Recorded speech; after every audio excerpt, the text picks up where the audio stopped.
શ્રી વશિષ્ઠ વિદ્યા સંકુલ દિયોદર દ્વારા સંચાલિત VVS સ્માર્ટ લર્ન યુટ્યુબ ચેનલમાં હું કુંદન ઠાકોર આપ સર્વેનું હાર્દિક સ્વાગત કરું છું. આજે આપણે ધોરણ 11 વિષય રાસાયણિક વિજ્ઞાન ચેપ્ટર નંબર 6 રાસાયણિક સંતુલનનો અભ્યાસ કરીશું. રાસાયણિક સંતુલનનો અભ્યાસની શરૂઆત કરીએ તેના પહેલાં વિદ્યાર્થી મિત્રો આપણે સંતુલનના પ્રકાર સમજીએ.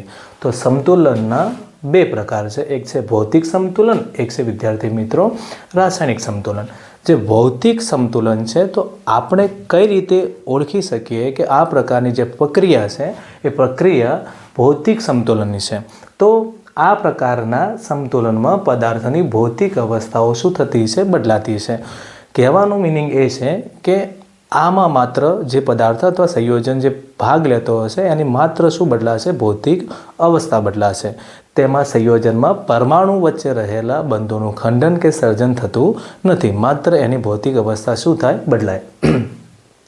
તો જે H2O સોલિડ છે વિદ્યાર્થી મિત્રો મતલબ બરફ છે, એ શેમાં રૂપાંતર થાય, H2O લિક્વિડ મતલબ પાણીમાં. આ દરમિયાન જે ઓક્સિજન હાઇડ્રોજન વચ્ચેના જે બંધો છે તેમાં કોઈ ફેરફાર થયો નથી, મતલબ બંધોનું સર્જન અથવા બંધોનું ખંડન થયું નથી, માત્ર એની શું બદલાણી છે, ભૌતિક અવસ્થા બદલાણી છે. બીજું ઉદાહરણ છે જે H2O લિક્વિડ છે, જે H2O છે એમાં રૂપાંતર થાય છે H2O ગેસ મતલબ બાષ્પમાં. તો 100 ડિગ્રી સેલ્સિયસ તાપમાને જે પાણી છે એમાં રૂપાંતર થાય વરાળમાં. તો જે આ ઉદાહરણ છે તેમાં પણ હાઇડ્રોજન ઓક્સિજનના જે બંધ હતા એઝ ઇટ ઇઝ રહેશે, મતલબ તૂટતા અથવા નવા બંધોનું સર્જન થતું નથી, માત્ર એની શું બદલાય, ભૌતિક અવસ્થાની છે પાછું શું, સંતુલન. તો આ પ્રકારનું સંતુલન શેમાં સમાવેશ થાય, ભૌતિક સંતુલનમાં. એક બીજું પણ ખાસ વિદ્યાર્થી મિત્રો ખાસ ધ્યાન આપો કે જે અપરૂપોનું જે રૂપાંતર છે, જે અપરૂપોનું શું થતું છે, જે રૂપાંતર છે તેનો સમાવેશમાં ભૌતિક સંતુલનમાં થાય છે. ધારો કે કાર્બન ગ્રેફાઇટ છે, કાર્બન શેમાં રૂપાંતરમાં થાય, હીરામાં. તો આ પ્રક્રમ દરમિયાન જે સંતુલન સ્થપાશે એનો સમાવેશ પણ શેમાં થશે, ભૌતિક સંતુલનમાં. રાઈટ, આ પણ ખાસ યાદ રાખો. હવે જે બીજો જે પ્રકાર છે એ છે રાસાયણિક સંતુલન. તો રાસાયણિક સંતુલનમાં શું હોય કે સંતુલિત રાસાયણિક પ્રક્રિયા હોય. હવે તમને હાલ તો ખબર નહીં કે સંતુલન કોને કહેવાય, સંતુલન કોને ના કહેવાય, પણ ધીમે ધીમે ખબર પડશે. હાલ યાદ રાખો કે સંતુલન મતલબ સંતુલન છે, રાસાયણિક પ્રક્રિયામાં સંતુલન સ્થપાયેલું છે.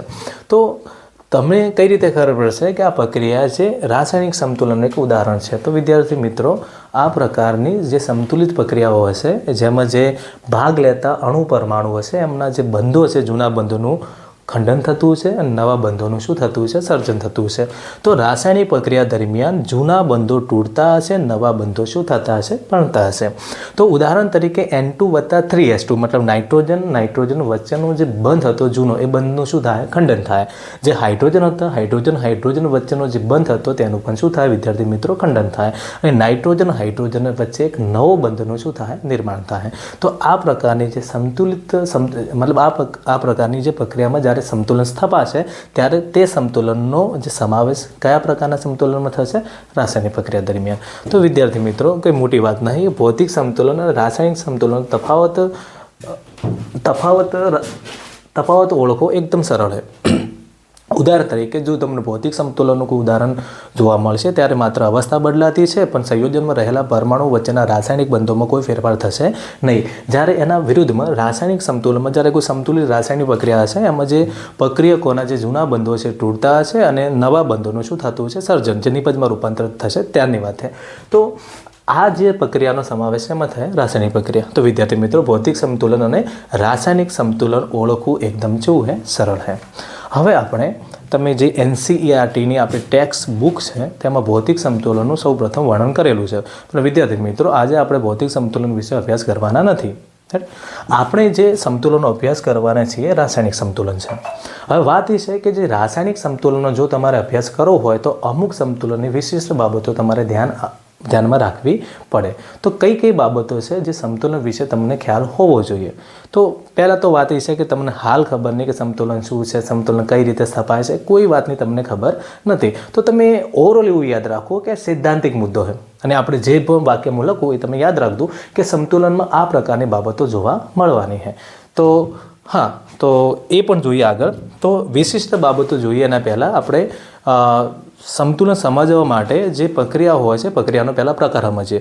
વિદ્યાર્થી મિત્રો, આપણે રાસાયણિક પ્રક્રિયાનું જે તમે સંયોગીકરણ, જે વિઘટન છે, ઓક્સિડેશન છે, રિડક્શન છે, વિસ્થાપન છે, દ્વિવિસ્થાપન છે, આ પ્રકારની પ્રક્રિયાનો આપણે અભ્યાસ કરવાનો હોતો નથી. જે યોગશીલ વિલોપન છે, આપણે જે પણ પ્રક્રિયાના રાસાયણિક પ્રક્રિયાનો પ્રકારનો જે અભ્યાસ કરવા જઈ રહ્યા છીએ તે માત્ર સમતુલનને સમજવા માટે છે. આ ખાસ યાદ રાખો.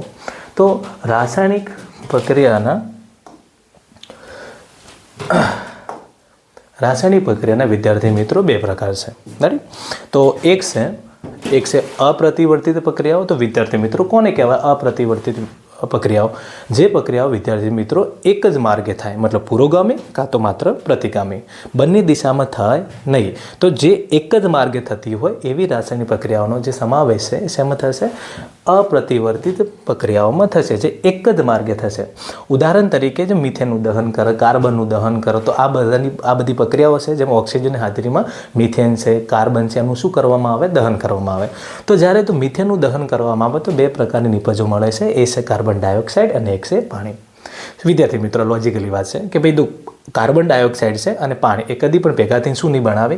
મિથેન અને ઓક્સિજન બનાવતા નથી. ઉદાહરણ તરીકે એક સીધું ઉદાહરણ હાલ કે ભાઈ તમે લાકડાને બાળો એમ, તો લાકડાને દહન કરતા તો એમાંથી શું મળે? કારણ તમે ફ્યુમ નીકળતા જોયા છે વ્હાઇટ રંગના અથવા મતલબ વ્હાઇટ રંગના, તો આ કાર્બન ડાયોક્સાઇડનો હોય છે. તો શું તમે એવું કરી શકો કે એકવાર લાકડાને બાળ્યા પછી જે ફ્યુમ છે, મતલબ જે ધુમાડા છે, ભેગા કરો અને જે નીચે રાખ પડી છે એની એ બંને તમે કમ્બાઈન કરો અને એ પાછું શુંમાં રૂપાંતર થઈ જાય? લાકડામાં. શું વાસ્તવમાં આવું થશે? કદી નહીં થાય. કારણ શું છે? આ પ્રક્રિયા માત્ર કઈ દિશામાં થાય? એક જ દિશામાં. તો મિથેનનું દહન એક જ દિશામાં.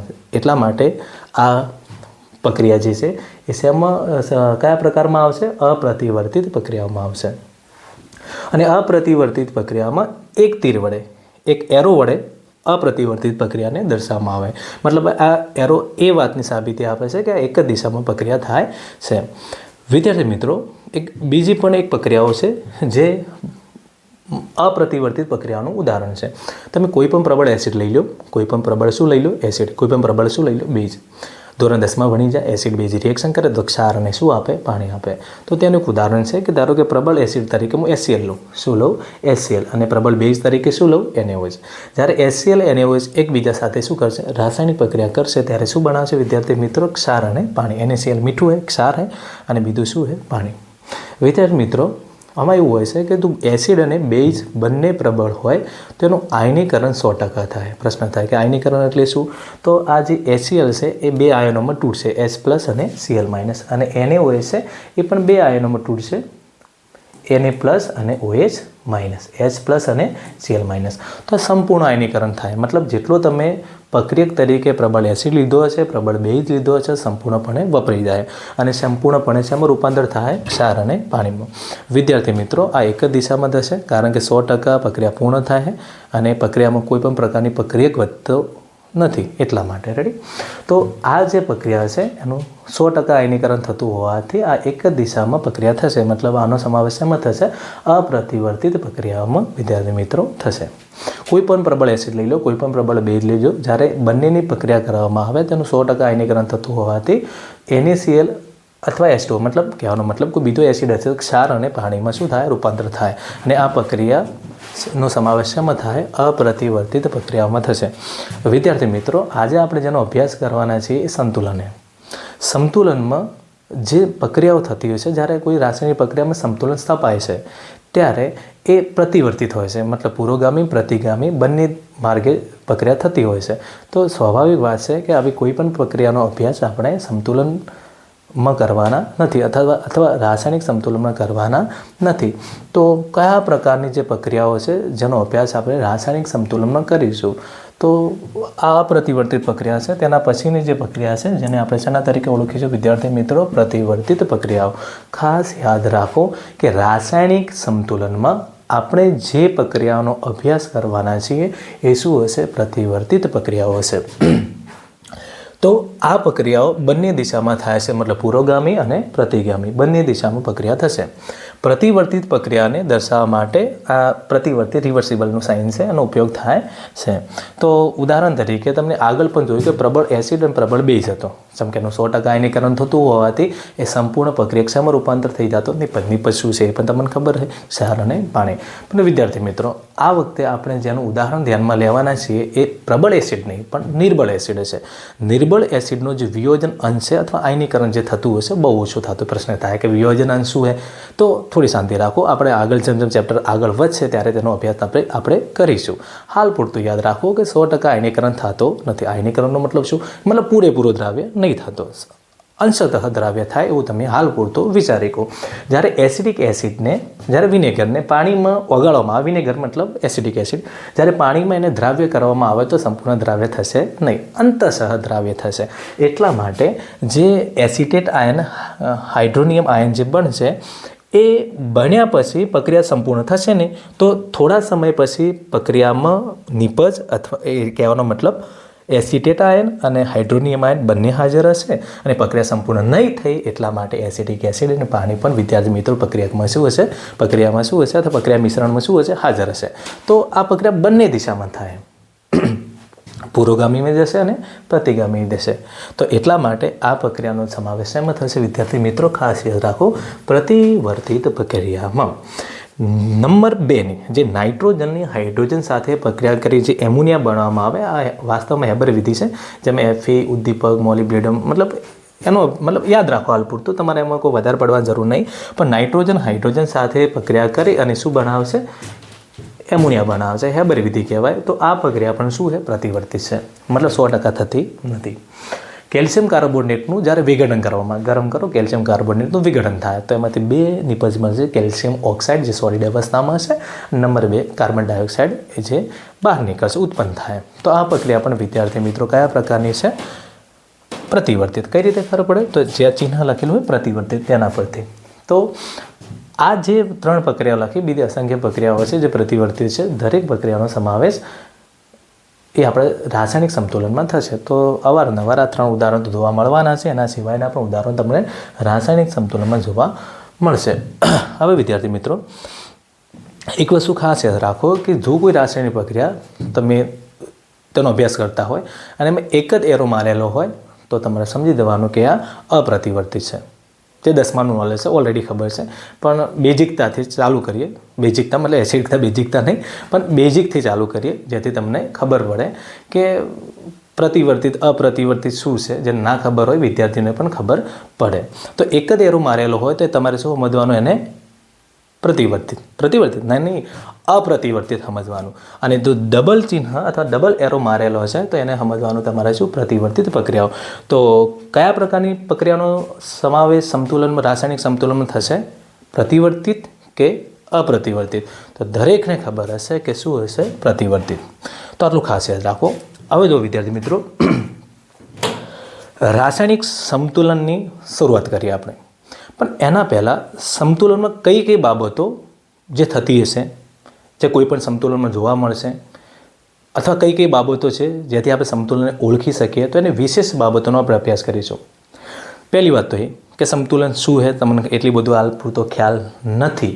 તો પહેલેથી કહી દઉં કે ભાઈ જે બાબતો હું લખવા જઈ રહ્યો છું એ તમારે માત્ર યાદ રાખવાની કે ભાઈ આવું થતું હશે. હાલ પૂરતું ગોખી મારો કહેવાનો મતલબ. જેમ કે આ થિયોરિટિકલ છે, સિદ્ધાંતિક માહિતી છે, હું કોઈ પ્રયોગથી સમજાવતો નથી. રેડી? તો જે પણ એની વિશેષ બાબતો છે વિદ્યાર્થી મિત્રો તમે ખાસ યાદ રાખો ને હર રીતે સમજી નાખો. બહુ સરળ છે, આવડે એવું છે. સંતુલન બહુ સરળ ચેપ્ટર છે. તમને એને હારાઓ સ્કોરિંગ કરી કહેવો. અને જે નીટના જે વિદ્યાર્થીઓ JEE અથવા નીટના જે વિદ્યાર્થીઓ છે તેમના માટે તો ખાસ છે આ જે લેક્ચર છે આજનું. કારણ શું કે NCERTના 2થી આપણે હાલ નહીં ચલાવતા. કારણ કે એમાં તો ભૌતિક સંતુલન આપેલું છે, પણ આપણે ભૌતિક સંતુલનનો કોઈ અભ્યાસ હાલ શરૂઆતમાં કર્યો નથી. રાસાયણિક સંતુલનની શરૂઆત કરો તો એમાં પણ થોડું અજુગતું હશે. આપણે જે વાસ્તવિક જે મુદ્દો સમજવાનો છે તેનો જ અભ્યાસ કરીશું આપણે. તો જે નીટ અને JEE વાળા જે વિદ્યાર્થીઓ છે તેમના માટેનું તે લેક્ચર છે, ખાસ યાદ રાખો. અને આ ચેપ્ટરનો જે પણ કન્ટેન્ટ હશે એ પૂરેપૂરો ક્લિયર થઈ જાય.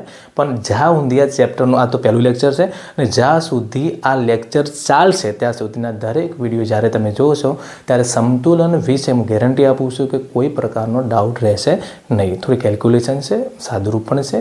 આઈ હોપ કે તમને એ આવડતું છે. તો ટાઈમ બગાડ્યા વગર વિદ્યાર્થી મિત્રો આપણે આગળ ચાલુ કરીએ.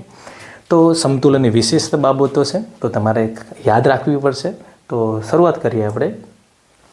તો રાસાયણિક સંતુલનની વિશિષ્ટ બાબતો, તેમાંથી એક બાબત મેં ઓલરેડી લખેલી છે તો ચેક કરા આપણે. તો એ શું કહેવા માગે એના વિશે થોડી વાત કરીએ. તો તમે કોઈ રાસાયણિક પ્રક્રિયાનો અભ્યાસ કરી રહ્યા છો તો આપણને ક્યારે ખબર પડશે કે આપેલી રાસાયણિક પ્રક્રિયામાં શું સ્થપાણું છે? સમતુલન. તો સમતુલન આવ્યું છે. તો વાસ્તવમાં વિદ્યાર્થી મિત્રો શું હોય કે કોઈ પ્રક્રિયા શરૂ થાય છે, તમને ખબર છે શરૂઆતમાં કોણ હોય? પ્રક્રિયક હોય. ધીમે ધીમે પ્રક્રિયક શેમાં રૂપાંતર થાય? નિપજમાં રૂપાંતર. સ્વાભાવિક વાત છે. તો ધીમે ધીમે સમય સાથે પ્રક્રિયકનો જથ્થો ધીમે ધીમે ઘટતો હશે, નિપજનો જથ્થો ધીમે ધીમે શું થતો હશે? વધતો હશે. એક સમય એવો આવશે કે પ્રક્રિયકનો જેટલો જથ્થો પ્રક્રિયામાં હાજર છે એટલો જથ્થો નહીં, પણ જે જથ્થો નિપજનો હાજર હશે અને જે જથ્થો પ્રક્રિયકનો હાજર હશે તે જથ્થો અચળ હશે. તો સમતુલન સ્થપાય એનો મતલબ કદી એવો નહીં થતો કે પ્રક્રિયક અને નિપજનો જથ્થો કેવો હશે? સમાન હશે. સમતુલન મતલબ પેલું સ્વાભાવિક મગજમાં એવું થાય કે સમતુલન મતલબ 50-50%, મતલબ જેટલો પ્રક્રિયક હાજર એટલી નિપજ હાજર. પણ વાસ્તવમાં વિદ્યાર્થી મિત્રો એવું નથી.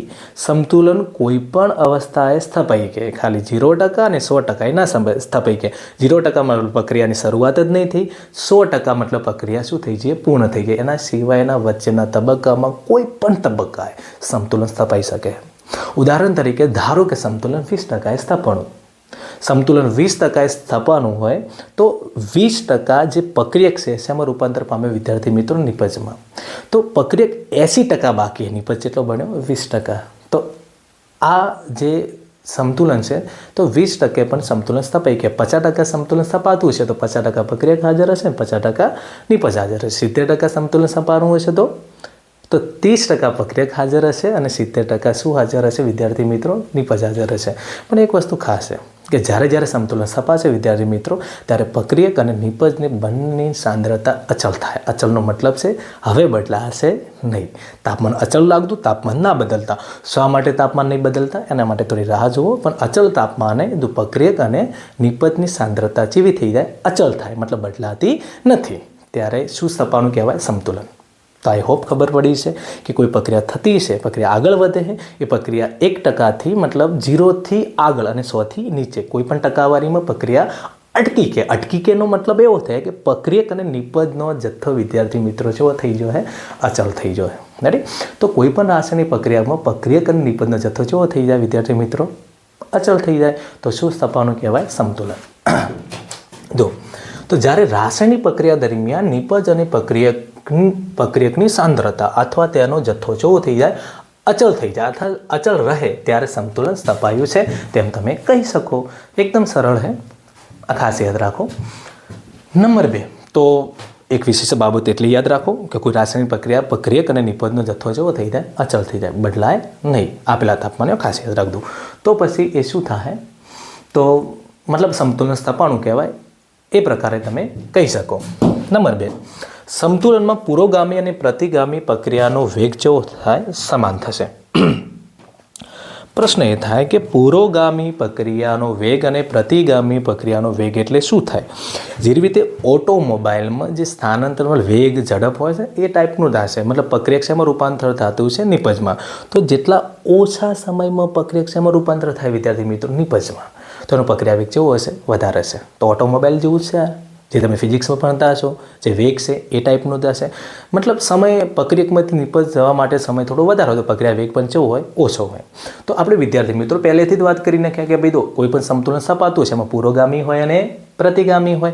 તો બંનેમાં કદાચ મતલબ પ્રક્રિયકમાંથી નિપજમાં રૂપાંતર થાય, નિપજમાંથી પ્રક્રિયકમાં રૂપાંતર થાય. આ તો આપણને ખબર જ છે. તો વેગે 2 પ્રકારના છે, પુરોગામી અને પ્રતિગામીનો વેગ. મતલબ પ્રક્રિયકમાંથી નિપજમાં રૂપાંતર થતી છે, નિપજ પ્રક્રિયકમાં રૂપાંતર થતો હશે. આ વિદ્યાર્થી મિત્રો ખાસ યાદ રાખો. તો જ્યારે પુરોગામી અને પ્રતિગામી બંને પ્રક્રિયાનો વેગ વિદ્યાર્થી મિત્રો કેવો થઈ જાય? સમાન થઈ જાય. તો આપણે કહી દેવાનું કે રાસાયણિક પ્રક્રિયામાં શું સ્થપાનું એ સમતુલન. પહેલાં શું જોયું કે કોઈ રાસાયણિક પ્રક્રિયામાં પ્રક્રિયકો નિપજનો જે જથ્થો હશે આપેલા તાપમાને બદલાતો નથી, તો સમતુલન સ્થપાયું કહેવાય. નંબર 2 શું હોય કે પુરોગામી અને પ્રતિગામી પ્રક્રિયા વેગ કેવો થઈ જાય? સમાન થઈ જાય, તો પણ શું રચાયું કહેવાય? સમતુલન સ્થપાયું કહેવાય. આ ખાસ યાદ રાખજો. એક આગળની વાત કરીએ આપણે. વાત એ છે કે સમતુલન આવ્યા પછી મોસ્ટલી આપણને એવું દેખાય કે પ્રક્રિયા બંધ થઈ જાય. ધારો કે ઉદાહરણ તરીકે 70% સમતુલન સ્થપાય. કેટલા ટકા સ્થપાય? 70%. તો એનો મતલબ છે કે 70% આવતું તો પ્રક્રિયા 30% છે અને નિપજ 70% છે. રાઈટ? તો આ જે પ્રકારનું સંતુલન છે, તો પછી આપણે જે સાંદ્રતા અચલ રહેતી હોય, જથ્થો અચલ રહેતો, તો આપણને એવો ભાસ થાય કે પ્રક્રિયા બંધ થઈ જાય. વિદ્યાર્થી મિત્રો, સંતુલનમાં પ્રક્રિયા કદી પણ બંધ થતી નથી. આ ખાસ યાદ રાખો. એનું એક જ વસ્તુ છે કે જેટલા પ્રક્રિયકો નિપજમાં રૂપાંતર થતા હશે એટલા જ નિપજોમાં રૂપાંતર થતા હશે. વિદ્યાર્થી મિત્રો, પ્રક્રિયકમાં રૂપાંતર થતા હશે. એટલા માટે આપણે દેખીતી રીતે એવું લાગે રાસાયણિક પ્રક્રિયા શું થઈ જાય? બંધ. પણ વાસ્તવમાં બંધ થતી નથી. રાઈટ? આ ખાસ યાદ રાખો. અને આ પ્રકારના સમતુલનને આપણે વિદ્યાર્થી મિત્રો ઓળખીશું ગતિશીલ સમતુલન. તો ત્રીજો મુદ્દો છે જે ખાસ યાદ રાખજો કે સંતુલન કયા પ્રકારનું હશે? તો આ સંતુલન એ જેવું સંતુલન હશે વિદ્યાર્થી મિત્રો? ગતિશીલ સંતુલન હશે. ગતિશીલ સંતુલન હશે. તો પ્રશ્ન થાય કે ભાઈ ગતિશીલ સંતુલન એટલે શું? તો ગતિશીલ સંતુલનનો વિદ્યાર્થી મિત્રો મતલબ થાય કે જે સમયે જેટલા પ્રક્રિયકો એ નિપજમાં રૂપાંતર થાય,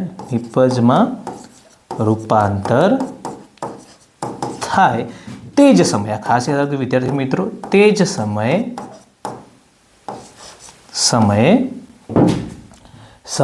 એટલા જ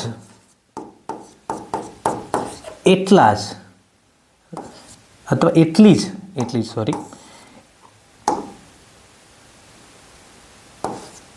જ નિપજ એ શેમાં રૂપાંતર થશે? પ્રક્રિયકમાં રૂપાંતર થશે. તો ઓવરઓલ તમને એવું ખ્યાલ થાય કે ભાઈ વાસ્તવમાં પ્રક્રિયક અને નિપજનો જથ્થો બદલાતો નથી, પણ વાસ્તવમાં બદલાતો હોય, પણ સાંદ્રતાનો જથ્થો અચળ શા માટે રહે છે? એ સીધી વાત છે કે ભાઈ ધારો કે કોઈ રાસાયણિક પ્રક્રિયા છે, એમાં 100 અણુઓ પ્રક્રિયકમાંથી નિપજમાં રૂપાંતર થાય, તો એ જ સમયે 100 અણુઓ જે નિપજમાંથી પાછા શેમાં રૂપાંતર થતા હશે? પ્રક્રિયકમાં. એમની વચ્ચે કોઈ સમયગાળો હોતો નથી. તો આપણને એવો ભાસ થાય કે ભાઈ જથ્થો અચળ હોવાથી પ્રક્રિયા શું થઈ જઈએ? બંધ થઈ જઈએ. તો વાસ્તવમાં કદી બંધ નહીં થતી વિદ્યાર્થી મિત્રો. પણ એ કયું શું સ્થપાનું હોય છે? ગતિશીલ સંતુલન. આ પણ ખાસ યાદ રાખો.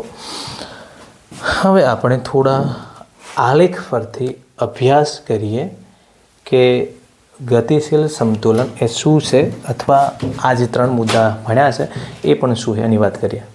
તો એ ધ્યાન આપો. કોઈ રિએક્ટન્ટ છે જે શેમાં રૂપાંતર થાય? પ્રોડક્ટમાં. મતલબ આ તમારો પ્રક્રિયક છે, મતલબ આપણો પ્રક્રિયક, અને આ શું છે? નિપજ. પ્રોડક્ટ મતલબ શું થાય? નિપજ થાય. તો આપણે એક આલેખનો વિદ્યાર્થી મિત્રો અભ્યાસ કરીએ. ધારો કે હું આલેખ દોરું. ટી મતલબ સમય વર્સિસ સાંદ્રતા. સમય વર્સિસ શું છે? સાંદ્રતા. રાઈટ? તો સાંદ્રતા વર્સિસ સમયનો આલેખનો આપણે અભ્યાસ કરીએ. તો વાત એ છે કે તમને ખબર છે કે આ રિએક્શન જેમ આગળ વધશે તો શું થશે? પ્રક્રિયકની સાંદ્રતા ધીમે ધીમે શું થાય? ઘટતી જાય. નિપજની સાંદ્રતા ધીમે ધીમે વધતી જાય. એક સમય એવો આવશે કે પ્રક્રિયક અને નિપજનો જથ્થો છે થઈ જવાનો છે વિદ્યાર્થી મિત્રો? અચળ થઈ જાય. ત્યારે શું સ્થપાવાનું કહેવાય? સંતુલન. તો જે પહેલો મુદ્દો હતો ને એનો જ ગ્રાફ છે, વધારે વિચારવાનું નહીં, હોય જ ના લો. તો જે પ્રક્રિયક છે એ સમય સાથે એનો જથ્થો શરૂઆતમાં તો હશે ને, કોઈ જથ્થો ધરાવતો છે t બરાબર 0 સમય, પછી જેમ સમય આગળ વધશે એનો જથ્થો ધીમે ધીમે ધીમે ધીમે શું થાય, ઘટતો થાય. અને વિદ્યાર્થી મિત્રો આ વખતે એનો મુદ્દો સાંદ્રતા કેવી થઈ ગઈ, અચળ થઈ ગઈ, મતલબ સંતુલન શું થયું, સ્થપાણું હોય. શું શરૂઆતમાં નીપજ હશે? ના વિદ્યાર્થી મિત્રો, શરૂઆતમાં કોઈ પણ પ્રકારની નીપજ હોતી નથી. જેમ જેમ પ્રક્રિયા આગળ વધશે એમ નીપજનું પ્રમાણ શું થાય, વધશે. તો એ પણ ધીમે ધીમે ધીમે ધીમે આગળ વધશે, પછી એની સાંદ્રતા છે વિદ્યાર્થી મિત્રો થઈ જાય અચળ. હવે જે આટલેથી તમે થોડું ઓબ્ઝર્વ કરશો, હું આર્ટિસ્ટ તો નહીં પણ જેવી આકૃતિ દોરી છે એ પ્રમાણે થોડો સમજવાનો પ્રયત્ન કરજો. મતલબ કે જે સમયે એની સાંદ્રતા કેવી થાય, તો તમે આટલે જુઓ તો ફ્લેટ લાઈન છે, મતલબ સાંદ્રતા કેવી થઈ છે, અચળ. તો એ સમયે આપણે શું રચાયું કહેવાય, સંતુલન. આ જે સમય શું રચાયું છે, સંતુલન. અને સંતુલન સમાયા પછી સાંદ્રતા કેવી થઈ જઈએ, અચળ. તો આ એક સમતુલનનો આલેખ છે એવું તમે કહી કહો. જે આ આલેખ છે એ ક્યાંનો છે, નિપજનો. વિદ્યાર્થી મિત્રો ક્યાંનો, નિપજનો. અને એક વસ્તુ યાદ રાખજો કે આગળ બોલું ના બોલો, સાંદ્રતાને દર્શાવવા માટે બ્રેકેટનો ઉપયોગ કરશો. તો બ્રેકેટનો મતલબ થાય નિપજની સાંદ્રતા. આ જે સાંદ્રતા ઘટે છે એ કોની, પ્રક્રિયકની છે વિદ્યાર્થી મિત્રો, ક્યાંની છે, પ્રક્રિયકની છે. તો આ સાંદ્રતા કોની છે, પ્રક્રિયકોની. તો આ નિપજની સાંદ્રતા અને નીચે કોની છે, પ્રક્રિયકોની સાંદ્રતા. રેડી. તો આ પ્રકારના આલેખ પણ તમને સંતુલનમાં જોવા મળશે. બીજો કયો પ્રકારનો આલેખ થઈ શકે, તો એનો પણ આપણે થોડું અભ્યાસ કરીએ. તો બીજો જે આલેખ છે એનો આપણે અભ્યાસ કરીએ. એ પણ વિદ્યાર્થી મિત્રો સેમ ગ્રાફ છે, સાંદ્રતા વર્સિસ સમયનો આલેખ છે. તો એમાં શું આવશે કે ભાઈ સેમ ટુ સેમ શરૂઆતમાં પ્રક્રિયકો હાજર હશે, નિપજ હાજર હોતી નહીં. જેમ સમય આગળ વધશે વિદ્યાર્થી મિત્રો એમ પ્રક્રિયકની સાંદ્રતા ધીમે ધીમે શું થાય, ઘટતી થતી છે. તો શરૂઆતમાં સાંદ્રતા હશે પણ ધીમે ધીમે શું થાય, ઘટશે. અને નિપજની સાંદ્રતા શરૂઆતમાં 0, ધીમે ધીમે શું થાય, વધશે. આ રીતે. તો આ પણ એક સંતુલનનો આલેખ છે જ્યાં બંનેની સાંદ્રતા કેવી થઈ ગઈ છે, અચળ થઈ ગઈ છે. એ સમયે શું રચાશે વિદ્યાર્થી મિત્રો, સંતુલન.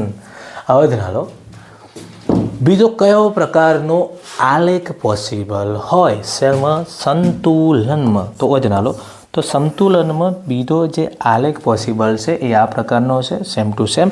કેના વર્સિસ કેનો ગ્રાફ, સાંદ્રતા વર્સિસ કોનો ગ્રાફ, સમયનો ગ્રાફ. ગ્રાફ મતલબ આલેખ. તો એમાં એવું પણ થઈ જાય કે ભાઈ પ્રક્રિયક છે એની સાંદ્રતા સમય સાથે શું થાય, ઘટશે. તો એ ઘટે આ રીતે, પછી જેવી થઈ જાય, અચળ થઈ જાય. નિપજની સાંદ્રતા શું થાય, સમય સાથે વધશે, પછી એ પણ શું થઈ જાય વિદ્યાર્થી મિત્રો, અચળ હશે. તો આ જે ટી સમય જે સમય છે ત્યાં શું રચવાનું છે, સંતુલન. દેખાય વિદ્યાર્થી મિત્રો. તો આ 3 પ્રકારના જે આલેખો છે, 3 એ શેમાં અભ્યાસ થાય, સંતુલનમાં. તો આવો કોઈ પણ આલેખ તમારા ટેક્સ્ટ બુકમાં અથવા કોઈ પણ પ્રશ્નમાં આ પ્રકારનો આલેખ દેખાય તો કહી દેજો કે ભાઈ આ સંતુલન છે. ખરી, સમય સાથે પ્રક્રિયકની સાંદ્રતા ઘટતી જાય, નિપજ સાંદ્રતા વધતી જાય. એક સમય બંને સાંદ્રતા કેવી થઈ જાય, અચળ. મુદ્દો નંબર 1, જ્યારે પ્રક્રિયક અને નિપજની સાંદ્રતા કેવી થઈ જાય, અચળ, તો શું રચાયું કહેવાય, સંતુલન. બરાબર છે. તો 3 પ્રકારના આલેખ છે. તમે ખાસ વિદ્યાર્થી મિત્રો યાદ રાખો કે ભાઈ આ સંતુલનના ઉદાહરણો છે. બરાબર છે. હવે આપણે જોઈએ કે મુદ્દો નંબર 2માં આપણે શું જોયું. મુદ્દો નંબર જે 2 હતું એમાં આપણે શું જોયું. એમાં એવું જોયું કે પ્રક્રિયકો અથવા પુરોગામી પ્રક્રિયાનો દર મતલબ પ્રક્રિયા વેગ અને પ્રતિગામી પ્રક્રિયા દર કેવો થઈ જાય, સમાન. તો જે શું રચાયું કહેવાય, સંતુલન. તો અમુક વાર શું થાય કે વિદ્યાર્થી મિત્રો આ જે 3 આલેખ દોર્યા એ તમારા મગજમાં ઓલરેડી જગ્યા કરી ગયા છે, મતલબ આ પ્રકારનું દેખાય તો સંતુલન સ્થપાયું કહેવાય. પણ એક ખાસ વસ્તુ વિદ્યાર્થી મિત્રો યાદ રાખજો કે આલેખ કોના વર્સિસ કોનો હોય, કોના વિરુદ્ધ કોનો છે એ પહેલાં મહેરબાની કરીને ખાસ જોઈ નાખજો. પહેલાં જે આગળનો મેં જે ગ્રાફ દોર્યો છે એ કોના વર્સિસ કોનો હતો, તો એ છે તો સાંદ્રતા વર્સિસ સમયનો. પણ જો વિદ્યાર્થી મિત્રો ખાસ યાદ રાખજો કે જો આલેખ હોય, આલેખ એ પ્રક્રિયા વેગ અથવા તમને વિદ્યાર્થી મિત્રો આ પ્રક્રિયા દર સ્વરૂપે પર દેખાય છે. શું દેખાય છે, પ્રક્રિયા દર મતલબ ઉંદરનો દર નહીં, આ યાદ રાખજો. રાઈટ, પ્રક્રિયા વેગ અથવા પ્રક્રિયા દર તરીકે દેખાશે. તો વર્ષિત સમયનો આલેખ, રાઈટ. તો આ આલેખમાં શું હશે, તો આપણે તમે પહેલાં કહો, હું 3 આલેખ દોરી નાખું, તમે અંદાજ મારો કે કયા પ્રકારનો આલેખ એ સમતુલનનો હશે. રાઈટ. મુદ્દો શું કહેવા માગે, મુદ્દો એક જ છે કે જે સમયે પુરોગામી અને પ્રતિગામી મતલબ પ્રક્રિયકમાંથી નિપજમાં રૂપાંતર થતા હોય, નિપજમાંથી પ્રક્રિયકમાં રૂપાંતર થતા હોય, તો બંને મતલબ સમયે વેગ જ્યારે બંનેનો જેવો થઈ જાય સમાન, પુરોગામી પ્રતિગામી બંનેનો વેગ જેવો થઈ જાય સમાન, તો શું રચાયું કહેવાય, સમતુલન. તો જોઈએ આપણે શરૂઆત કરીએ. રાઈટ. તો પહેલો ગ્રાફ જે પહેલાં જેવો દોરીએ આપણે, રાઈટ, એ પછી અચળ થઈ ગયો. આ નિપજની સાંદ્રતા ધીમે ધીમે વધતી હતી, પછી એ પણ જેવી થઈ જાય અચળ થઈ છે. રાઈટ. બીજો આલેખ તમને યાદ હશે, પણ આ વિદ્યાર્થી મિત્રો બંને આલેખમાં શું તફાવત છે. પહેલો આલેખ સાંદ્રતા વર્ષે સમયનો હતો, આ પ્રક્રિયા વેગ વર્ષિસ, પ્રક્રિયા વેગ વર્ષિસ કેનો હે, સમયનો હે. તો એક આલેખ હું આ રીતે દોરી નાખું અને એક આલેખ આ રીતે. રાઈટ. નંબર 3 યાદ હશે, આલેખ દોરે ભાઈ, યાદ જ હોય, ના હોય તો પ્રક્રિયા વેગ વર્સિસ સમય, પ્રક્રિયા વેગ વર્સિસ કોનો, સમયનો આલેખ. વિદ્યાર્થી મિત્રો તો એક આલેખ આ ટાઈપનો હતો, આલેખ દોરેલા યાદ હોય તો આ ટાઈપનો. તો પહેલો તો અંદાજ મારો કે કયા પ્રકારનો આલેખ એ સમતુલનનું ઉદાહરણ છે. એટલે પહેલાં તો આગળના જે 3 આલેખ હતા શેના હતા, સમતુલનના હતા, પણ આમાંથી કોઈ એક જ આલેખ સમતુલનનો છે. તો મુદ્દો શું કહેવા માગતો હતો કે જે સમયે પ્રક્રિયકમાંથી જ્યાં નિપજમાં રૂપાંતર થતું હોય મતલબ પુરોગામીનો વેગ, નિપજમાંથી પ્રક્રિયકમાં રૂપાંતર થતો હોય મતલબ પ્રતિગામીનો વેગ જેવો થઈ જાય, સમાન થઈ જાય, તો જ એને શું રચાયું કહેવાય, સમતુલન. તો મગજ દોડાયું છે, તો થોડું મગજ તો જેને હશે એને દોડાયું છે. આ બે આલેખમાંથી તો સમય સાથે કોનો આ આલેખ, આ આલેખ કોનો છે, પ્રક્રિયકનો છે. મતલબ પ્રક્રિયક શેમાં રૂપાંતર થતો હોય, પ્રક્રિયકનો પ્રક્રિયક, મતલબ પુરોગામીનો, આ પ્રતિગામી, એ રીતે સમજો પ્રક્રિયક. અને આ શું હશે, નિપજનો. નિપજ સમય સાથે પ્રક્રિયકનો વેગ શું થાય, પ્રક્રિયકમાંથી નિપજમાં રૂપાંતરનો વેગ શું થઈ જાય, ઘટતો જાય. સમય સાથે નિપજમાંથી પ્રક્રિયકમાં રૂપાંતર થવાનો વેગ શું થાય, સમય સાથે વધતો જાય, પણ બંને જેવા થઈ જાય, એક સમયે અચળ થઈ જાય. અચળ હોવું એ સમતુલન કહેવાય કે સમાન થાય સમતુલન કહેવાય. તો મુદ્દો તમે ખાસ ચેક કરો કે આગળનો મુદ્દો આપણે એ રીતે લખેલો છે કે સમતુલનમાં પુરોગામી અને પ્રતિગામી પ્રક્રિયાનો વેગ કેવો થાય, વિદ્યાર્થી મિત્રો, સમાન થાય. તો આ વસ્તુ પણ તમે યાદ રાખો. એટલા માટે સમતુલનનો આલેખ આ થશે, દેખાય, જેમાં બંને પુરોગામી પ્રતિગામી અથવા પ્રક્રિયકમાંથી મતલબ પ્રક્રિયકની સાંદ્રતા ઘટતી જાય અને નિપજ સાંદ્રતા વધતી જાય. સાંદ્રતા વધતી એ આગળનો મુદ્દો હતો, આમાં ખાસ યાદ રાખો પ્રક્રિયા વેગ છે. તો પ્રક્રિયકનો જે પ્રક્રિયકમાંથી નિપજમાં રૂપાંતર થવાનો વેગ છે સમય સાથે ઘટતો જતો હશે અને નિપજમાંથી પ્રક્રિયકમાં રૂપાંતર થવાનો વેગ સમય સાથે શું થાય, વધતો થાય. એક સમય આવે છે કે બંને જેવા થઈ જાય, અચળ થઈ જાય. તો અચળનો મતલબ અચળ નહીં, સમાન થઈ જાય. તો પછી એ શું રચાયું કહેવાય, સમતુલનમાં.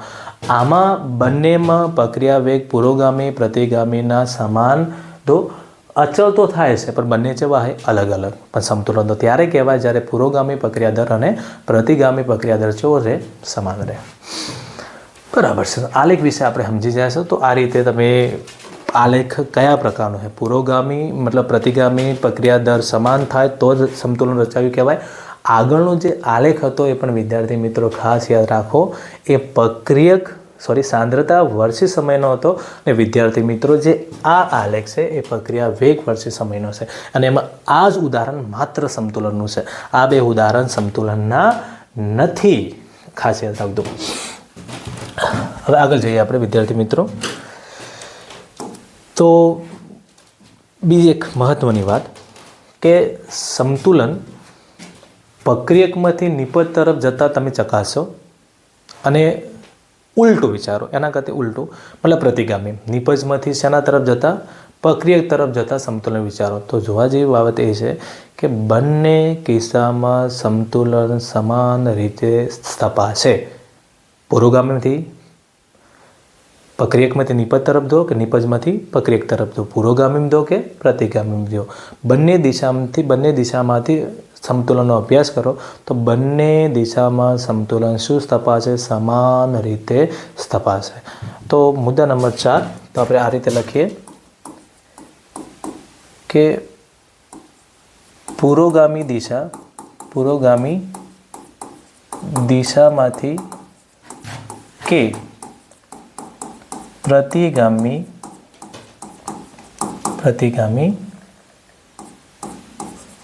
દિશામાં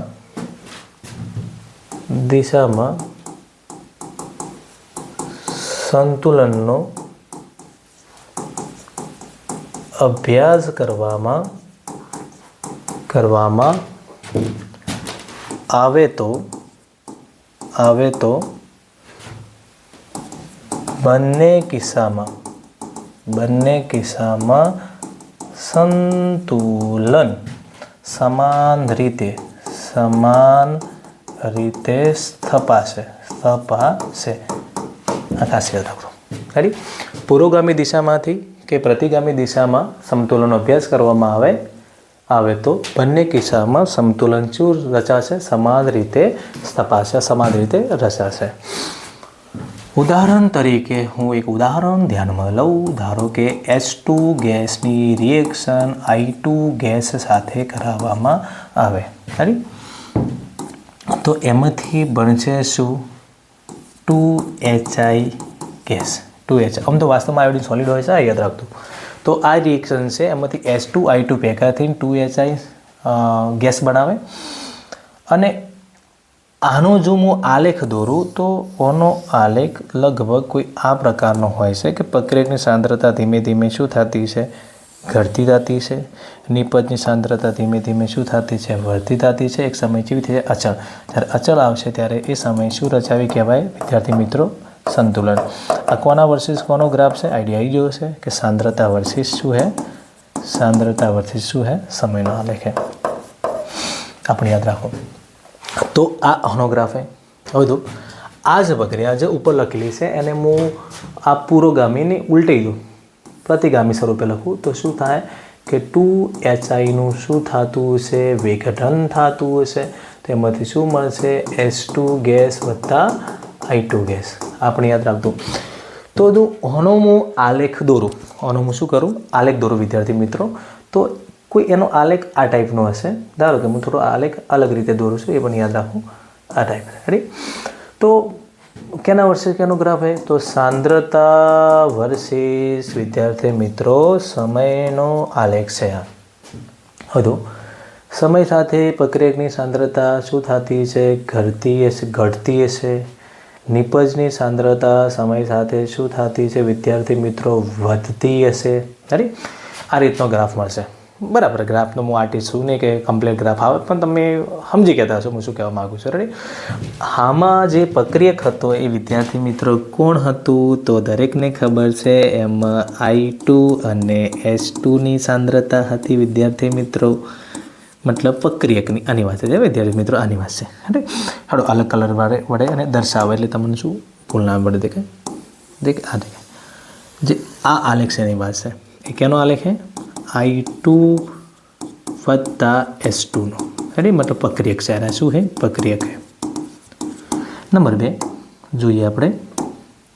જે આ છે એ નિપજ છે. દેખાય? આ નિપજ. આ નિપજ દેખાય? આ નિપજ છે. નિપજમાં કોણ છે? HI છે. HI કહેશે. તો આ રીતે. રાઈટ? પણ જ્યારે આ પુરોગામી વિચારી નાખો તો આ પ્રતિગામી છે. રિએક્શન ઉલટાઈ દીધી તો આમાં ઉલટું છે.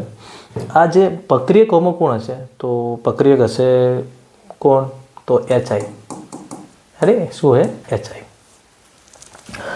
તો વિદ્યાર્થી મિત્રો નિપજમાં શું થઈ જાય? તો નિપજ ઉલટું થઈ જાય H2 અને I2. તો એનો ગ્રાફ આ છે. દેખાય? અરે અને આ કોની સાંદ્રતા છે? H2 વત્તા I2ની વિદ્યાર્થી મિત્રો. રેડી? તો અભ્યાસ એમ કહેવા માગે છે કે તમે પુરોગામીથી પ્રક્રિયાનો અભ્યાસ કરો કે પ્રતિગામીથી અભ્યાસ કરો, બંને અભ્યાસ દરમિયાન સંતુલન સમાન રીતે સ્થપાશે. તો હું કદાચ આ ગ્રાફને ભેગા કરું. અરે આ ગ્રાફને શું કરું? ભેગા કરું તો આ યાદ રાખજો, આ ગ્રાફમાં જો ભેગા કરું તો આ ગ્રાફ કોઈ આ પ્રકારનો દેખાશે. સોરી,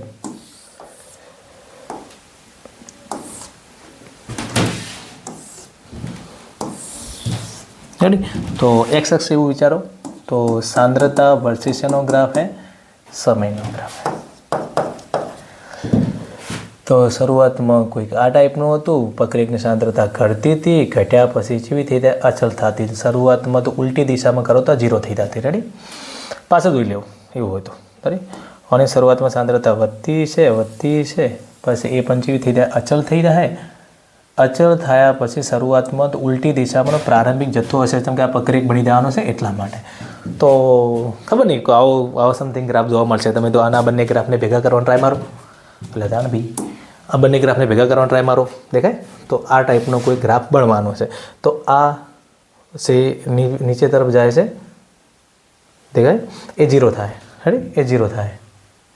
અને જે આ છે એ શરૂઆતમાં પ્રારંભમાં હાજર હશે, પછી આ ટાઈપનો બંને ગ્રાફ ભેગા કરો તો કોઈ આ ટાઈપનો ગ્રાફ દેખાશે. થોડું ગ્રાફનું આગું પાછું હોય તો જોઈ લેવું એકવાર.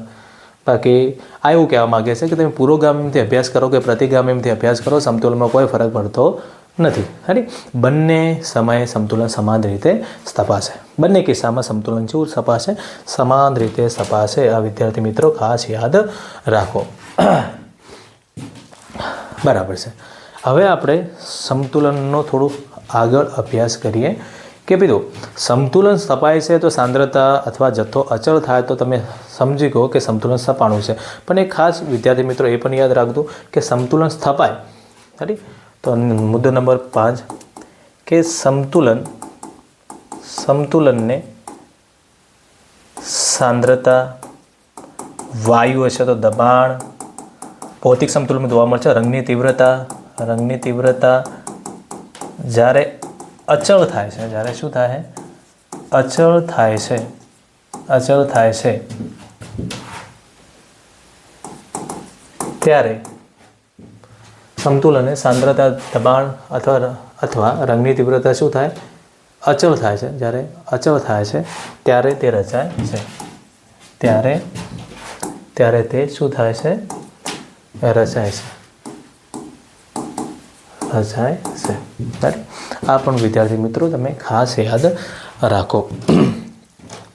તો કયા મુદ્દા જે સમતુલનમાં જોવા મળશે તો સમતુલન સમયે પ્રક્રિયકો નિપજનો જથ્થો કેવો થઈ જવાનો વિદ્યાર્થી મિત્રો અચળ થઈ જાય. તો જે સમયે પ્રક્રિયકનો અને નિપજનો જથ્થો કેવો થાય અચળ થાય તો એ સમયે શું સ્થપાશે સમતુલન સ્થપાશે.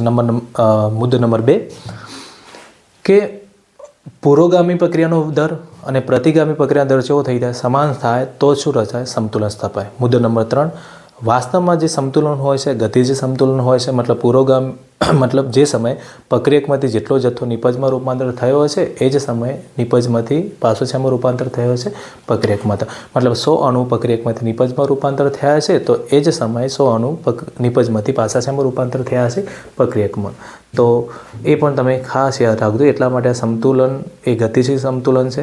વાસ્તવમાં જ્યારે સમતુલન સ્થપાય તો તમને એવો આભાસ થાય કે રાસાયણિક પ્રક્રિયા કેવી થઈ જાય બંધ થઈ જાય. પણ વિદ્યાર્થી મિત્રો રાસાયણિક પ્રક્રિયા કદી બંધ થતી નથી. એ સમતુલનમાં હોય છે પણ કયા પ્રકારના સમતુલનમાં ગતિશીલ સમતુલનમાં. મુદ્દો નંબર 4 કે કોઈ રાસાયણિક પ્રક્રિયામાં સમતુલન સ્થપાય તો એ પ્રતિવર્તિત હોય છે, મતલબ ગતિશીલ સમતુલન તો ચાલુ હોય છે. તો કોઈ રાસાયણિક પ્રક્રિયામાં પુરોગામીથી સમતુલન ચકાસો કે પ્રતિગામીથી ચકાસો, બંનેમાં સમતુલન શું સ્થપાશે સમાન રીતે સ્થપાશે અથવા સમતુલન આવશે. મુદ્દો નંબર 5 જે લખેલો છે કે ભાઈ જથ્થો અચળ થાય તો જ સમતુલન સ્થપાયું હોતું નથી. રાઈટ, અમુક વાર તમને ખબર હશે કે વાયુઓ રાસાયણિક પ્રક્રિયામાં ભાગ લેતા હોય તો એની સાંદ્રતાની જગ્યાએ આપણે એનો દબાણનો ઉપયોગ કરીએ છીએ. તો દબાણ જ્યારે અચળ થાય તો પણ સમતુલન સ્થપાયું કહેવાય. તો કોઈ પ્રક્રિયા દરમિયાન દબાણ પ્રક્રિયક અને નિપજનું જે આંશિક દબાણ હશે પ્રક્રિયા મિશ્રણનું એ શું થઈ જાય અચળ થઈ જાય, બદલાતું ન હોય તો ત્યારે પણ શું રચાયું કહેવાય સમતુલન રચાયું કહેવાય. મુદ્દા નંબર 3 રંગની તીવ્રતા. એક ભૌતિક સમતુલનમાં તમે ટેક્સ્ટ બુકમાં નોંધ કરશો તો આયોડિનનો એક કિસ્સો છે જેમાં આયોડિન તો દરેકને ખબર હશે ઘન હોય છે અને પાછો કેવો હોય છે એ આઈ થિંક પર્પલ મતલબ જાંબુડિયા રંગનો હોય છે. શરૂઆતમાં એ બાષ્પીભવનના કારણે એની તીવ્રતા મતલબ બંધપાત્ર હોવું જોઈએ. તો ધીમે ધીમે રંગની તીવ્રતા શું થતી છે? વધતી છે. એક સમય એવો આવે છે કે રંગની તીવ્રતા શું થઈ જાય? અચલ થઈ જાય. તો પછી એ ટાઈમે શું રચાય કહેવાય? સમતુલન. રાઈટ. એ પણ વિદ્યાર્થી મિત્રો તમે ખાસ યાદ રાખો. બરાબર છે. તો આગળનો મુદ્દો છે એ આપણે એના વિશે આગળ અભ્યાસ કરીએ.